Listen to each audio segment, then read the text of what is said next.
कहानी है अकबर का साला हमेशा से ही बीरबल की जगह लेना चाहता था।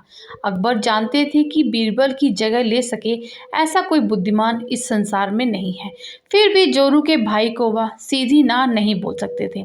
ऐसा करके वह अपनी लाडली बेगम की बेरुखी मोल नहीं लेना चाहते थे। इसीलिए उन्होंने अपने साले साहब को एक कोयले से भरी बोरी दी और कहा, जाओ इसे हमारे राज्य के सबसे मक्कार और लालची सेठ सेठ दमड़ी लाल को बेच कर दिखाओ।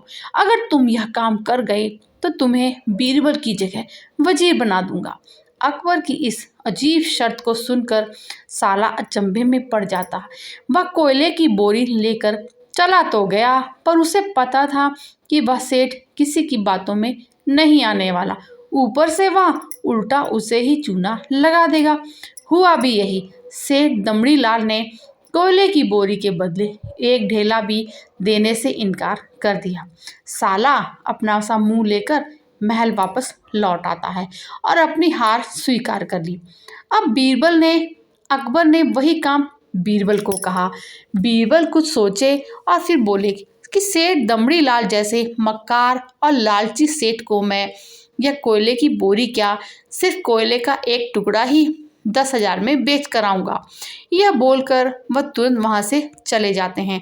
सबसे पहले उन्होंने एक दर्जी के पास जाकर एक मखमली कुर्ता सिलवाया, हीरे मोती वाली मालाएं गले में डाली, महंगी जूती पहनी और कोयले को बारीक सुरमे जैसा पीस लिया।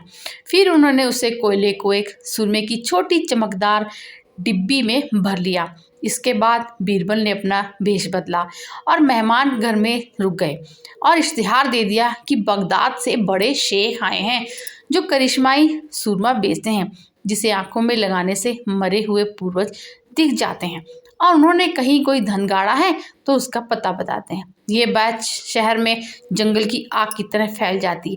सेठ दमड़ी लाल को भी ये बात पता चलती। उन्हें सोचा कि उनके पूर्वज कहीं ना कहीं धन जरूर गाड़ा होगा। उन्होंने तुरंत शेख बने बीरबल से संपर्क किया और सुरमे की डिब्बी खरीदने की पेशकश की। शेख ने डिब्बी के 20,000 रुपये मांगे और मोल भाव करते करते 10,000 में बात तय हुई।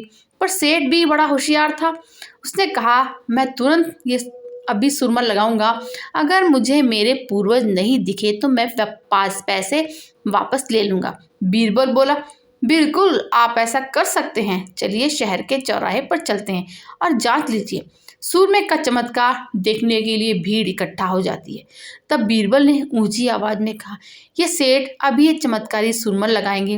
अगर उन्हें की औलाद जिन्हें ये अपना माँ बाप समझते हैं तो इन्हें इनके पूर्वज दिखाई देंगे और गड़े धन के बारे में बताएंगे। लेकिन अगर आपके माँ बाप में से किसी ने भी बेईमानी की होगी और आप उनकी असल औलाद नहीं होंगे तो आपको कुछ भी नहीं देखेगा।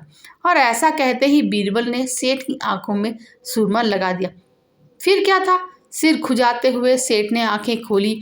अब दिखना तो कुछ नहीं था, पर सेठ करे भी तो क्या करे। अपनी इज्जत बचाने के लिए सेठ ने 10,000 बीरबल के हाथ थमा दिए और मुंह फुलाते हुए आगे बढ़ गए। बीरबल फौरन अकबर के पास जाते, रुपए थमाते, सारी कहानी सुना देते।